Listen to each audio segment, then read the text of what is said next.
Bismillahirrahmanirrahim. Assalamualaikum warahmatullahi wabarakatuh.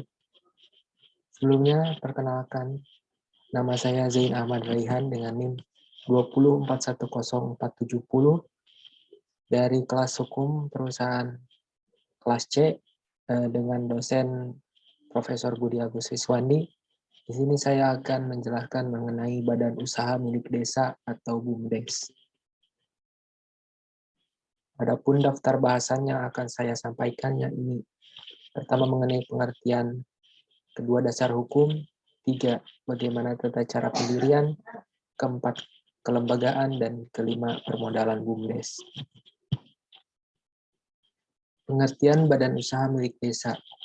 Badan usaha milik desa yang selanjutnya disebut BUM desa adalah badan hukum yang didirikan oleh desa dan atau bersama desa-desa guna mengelola usaha, memanfaatkan aset, mengembangkan investasi dan produktivitas, menyediakan jasa pelayanan dan atau menyediakan jenis usaha lainnya untuk sebesar-besarnya kesejahteraan masyarakat desa. Pengertian ini disadur dari pasal 117 Undang-Undang Nomor 11 Tahun 2020 tentang Cipta Kerja. Lalu dasar hukum badan usaha milik desa, pada kehadirannya BUMDes diatur di Undang-Undang Nomor 32 Tahun 2004 tentang Pemerintahan Daerah dengan Peraturan Pelaksana PP Nomor 72 Tahun 2005 tentang Desa. Lalu yang kedua itu di Undang-Undang Nomor 6 Tahun 2014 tentang Desa dengan peraturan pelaksananya yang terakhir adalah PP Nomor 11 Tahun 2019 tentang Peraturan Pelaksanaan UU Nomor 6 Tahun 2014 tentang Desa.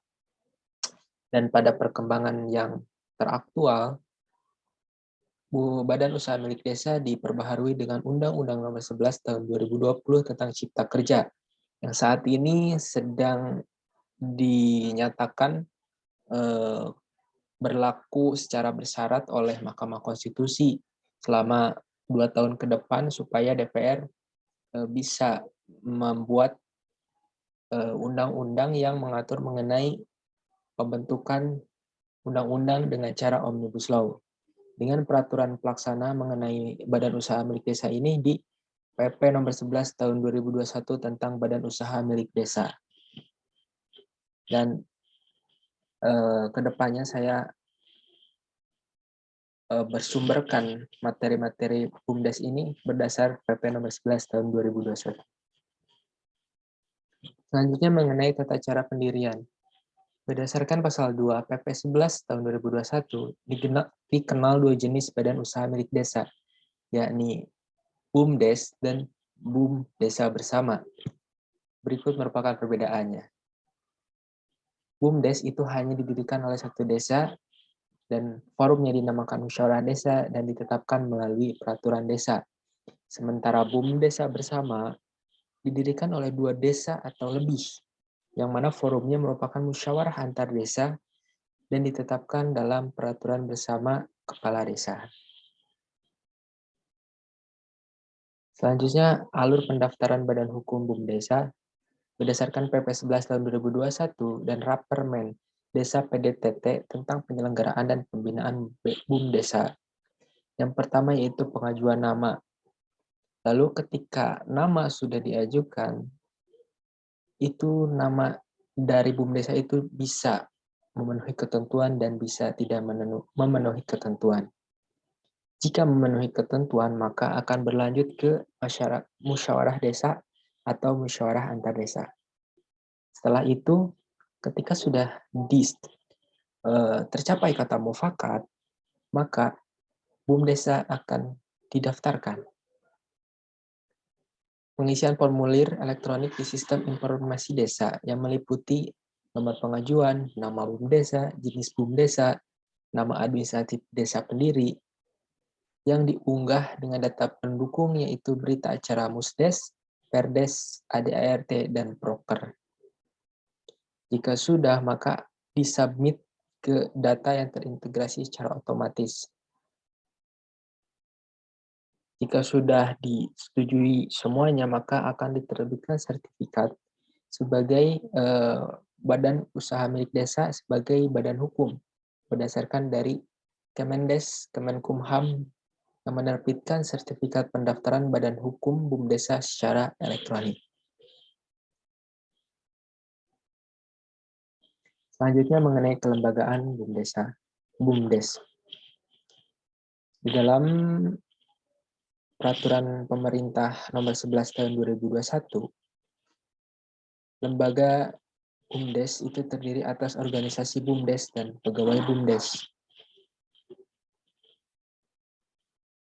Organisasi BUMDes terdiri atas musyawarah desa atau antar desa, penasihat, pelaksana operasional, dan pengawas. Musyawarah desa atau musyawarah antar desa jika BUMDes bersama adalah pemegang kekuasaan tertinggi dalam BUMDes yang dihadiri oleh Badan Permusyawaratan Desa, Pemdes, dan unsur masyarakat yang diatur dalam anggaran dasar.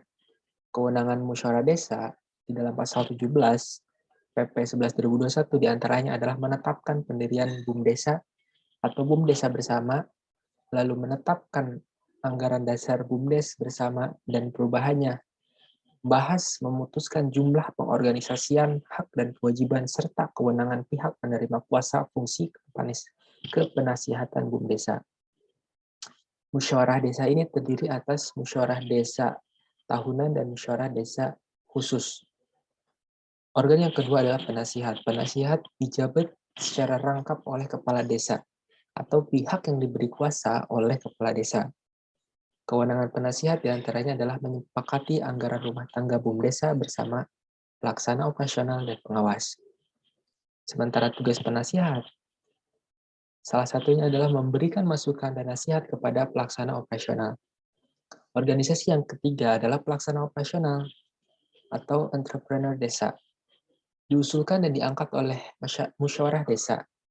Orang persorangan pelaksana operasional ini merupakan orang persorangan yang memenuhi syarat keahlian, integritas, kepemimpinan, pengalaman, jujur, baik, dan berdedikasi tinggi untuk memajukan BUMDesa.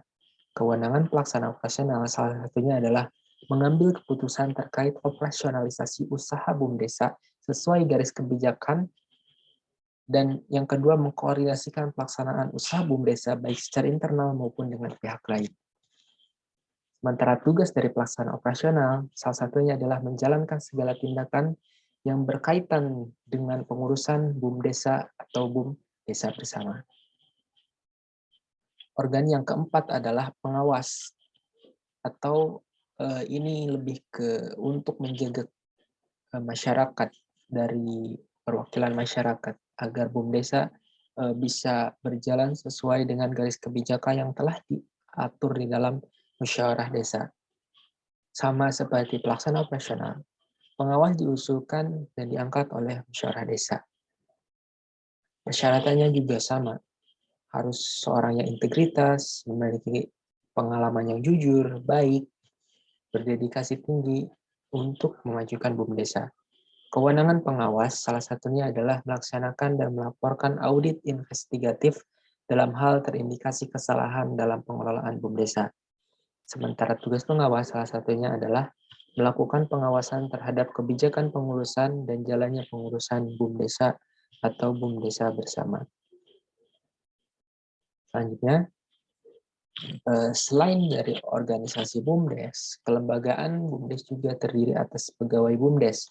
Pegawai BUMDesa atau BUMDesa bersama merupakan pegawai yang pengangkatan, pemberhentian, hak dan kewajibannya berdasarkan perjanjian kerja sesuai dengan ketentuan peraturan perundang-undangan mengenai ketenagakerjaan.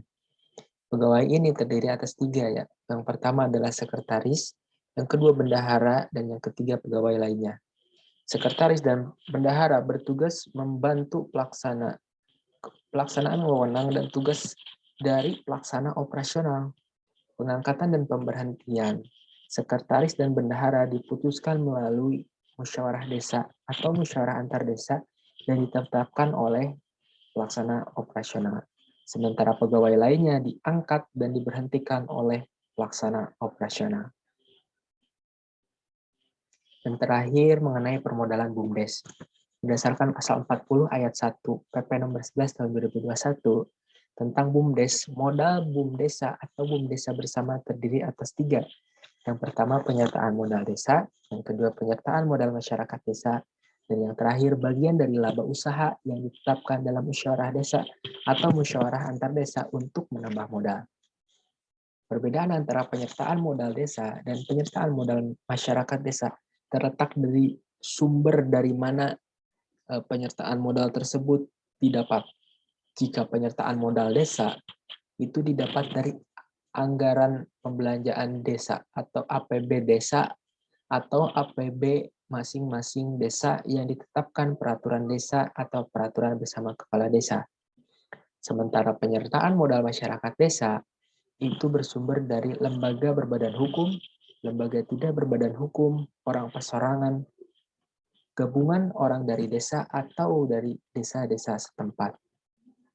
Penyertaan modal ini dapat dilakukan untuk modal awal maupun penambahan modal BUMDesa atau BUMDesa bersama.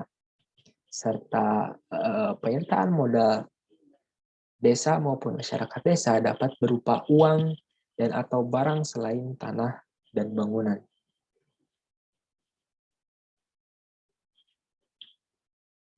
Semua materi yang saya sampaikan itu berdasarkan dari Peraturan Pemerintah Nomor 11 Tahun 2021 tentang Badan Usaha Milik Desa, yang merupakan peraturan pelaksana dari Undang-Undang Cipta Kerja. Sekian yang dapat saya sampaikan. Mohon maaf apabila ada kesalahan kata maupun materi. Terima kasih atas perhatiannya. Wabillahi taufiq wal hidayah. Wassalamualaikum warahmatullahi wabarakatuh.